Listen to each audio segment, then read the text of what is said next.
بسم اللہ الرحمن الرحیم۔ اگر دولت سنبھال سکتے ہو تو کسی بھی نماز کے بعد انا اعطینا کل کوثر سینے پر ہاتھ رکھ کر پڑھ لیں، ذاتی مکان، گاڑی، بے تحاشا دولت آ جائے گی۔ محترم ناظرین، آج کا قیمتی وظیفہ میں آپ کو بتانے جا رہا ہوں۔ یہ ایک خاص عمل میں آپ کے ساتھ شیئر کر رہا ہوں۔ اس وظیفے کی اتنی برکت ہے کہ آپ کے بگڑے کام سنور جائیں گے۔ آپ کا دولت کا مسئلہ ہے، لڑائی جھگڑے کا مسئلہ ہے، گھر میں تنگ دستی، محتاجی ہے، گھر میں لڑائی جھگڑے بہت زیادہ ہیں، اگر کوئی بات نہیں مانتا، یا کاروبار اس میں برکت نہیں ہے، یا منافع نہیں ہے، یا کاروبار چل نہیں رہا، بس یہ ایک وظیفہ کرنے سے جو معجزات ہوں گے آپ دیکھتے رہ جائیں گے۔ اور کافی لوگ ایسے ہیں جو وظیفہ کر کے تھک گئے ہیں لیکن ان کو کامیابیاں نہیں ملتی، ان کے راستے میں اسی طرح کی رکاوٹیں ہیں، اسی طرح کی بندشیں ہیں،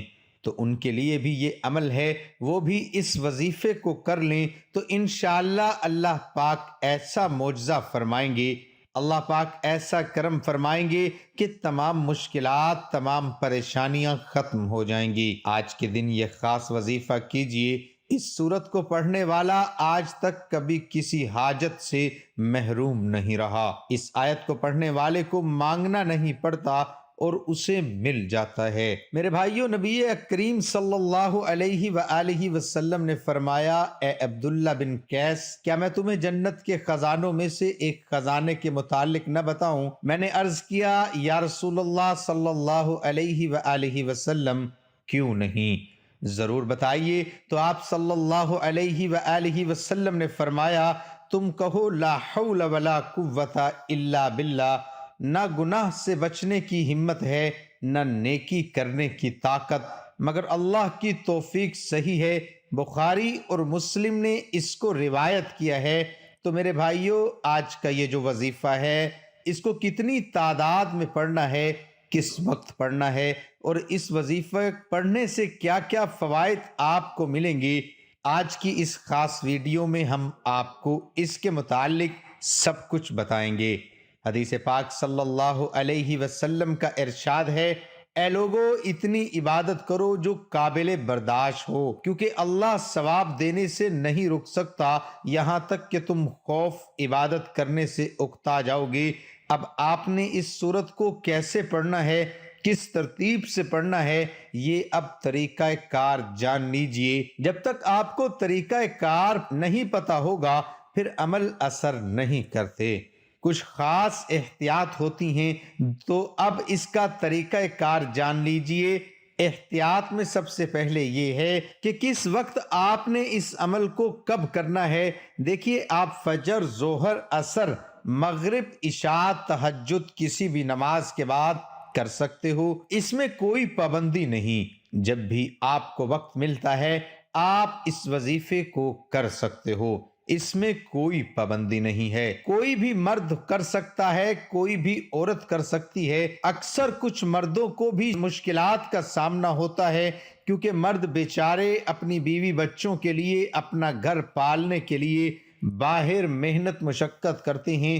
اسی طرح کچھ عورتوں کو بھی بہت سے مسائل ہوتے ہیں، وہ بھی اس عمل کو کر سکتی ہیں، اور لازمی کریں تاکہ آپ کی زندگی میں آسانیاں آئیں۔ دولت، پریشانی، جو بھی آپ کا مسئلہ ہے، بس آپ نیت رکھ کر یہ پڑھو گے، یہ عمل کرو گے تو آپ کے مسائل حل ہو جائیں گے انشاءاللہ۔ اس وظیفے کی برکت سے اللہ پاک کی خصوصی رحمت ہوگی۔ عورتیں اس کو خاص ایام میں بھی کر سکتی ہیں، اس میں بھی کوئی پابندی نہیں ہے۔ اگر آپ کوئی عمل کرتے ہیں، کوئی وظیفہ کرتے ہیں، کوئی تسبیح کرتے ہیں، اس کے فوراً بعد بھی اس عمل کو کیا جا سکتا ہے، اس میں بھی کوئی پابندی نہیں ہے۔ وقت کو مد نظر رکھ کے وظیفے کی طرف چلتے ہیں۔ اعوذ باللہ من الشیطان الرجیم، بسم اللہ الرحمن الرحیم۔ یہ وظیفے کا حصہ ہے، آپ نے لازمی پڑھنا ہے۔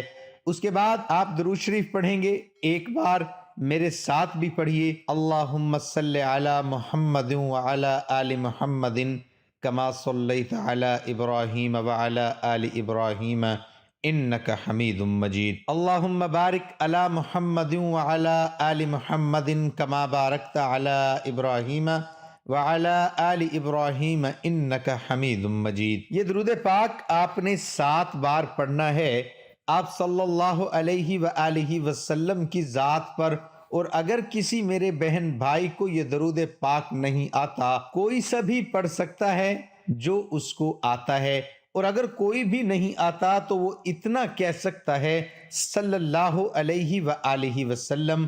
اس کے بعد آپ نے یہ سورت انا اعطیناک الکوثر پڑھنی ہے۔ قرآن پاک کی سورت کوثر کے نام سے بھی ہم جانتے ہیں۔ اس سورت کو آپ نے کب پڑھنی اور کیسے پڑھنی ہے، کتنی بار پڑھنی ہے، سب طریقہ بتاؤں گا انشاءاللہ۔ جب آپ اس وظیفے کو کریں گے یہ سب پریشانیاں آپ کے اوپر سے دور ہو جائیں گی۔ اللہ پاک اسی صورت میں ہمیں یہ آگاہ بھی کر رہے ہیں کہ ہم غمگین اور اداس نہ ہوں، کیونکہ ہر مصیبت کے بعد آسانی ہوتی ہے۔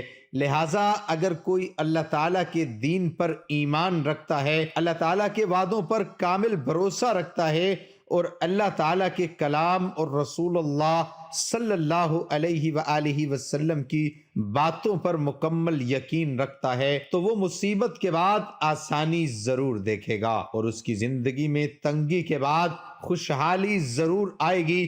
آپ نے اس سورت کو صرف 21 بار سینے پر ہاتھ رکھ کر پڑھنا ہے، اچھی طرح پڑھنا ہے، اور جب آپ اس کو پڑھیں گے آپ کے ذہن میں آپ کے مقصد ہوں، جو آپ کے لیے مشکلات بنی ہوئی ہے، جو آپ کی حاجتیں ہوں، آپ یقیناً اس نیت سے ہی کریں گے کہ آپ کے تمام مسائل دور ہو جائیں۔ اب آپ نے وہیں بیٹھے جگہ چھوڑے بغیر لا حول ولا قوت الا باللہ العلی العظیم، لا حول ولا قوت الا باللہ العلی العظیم، صرف اتنا پڑھنا ہے کہ میں پورے یقین کامل سے کہتا ہوں کہ اس تسبیح کو ہر کوئی جانتا ہے۔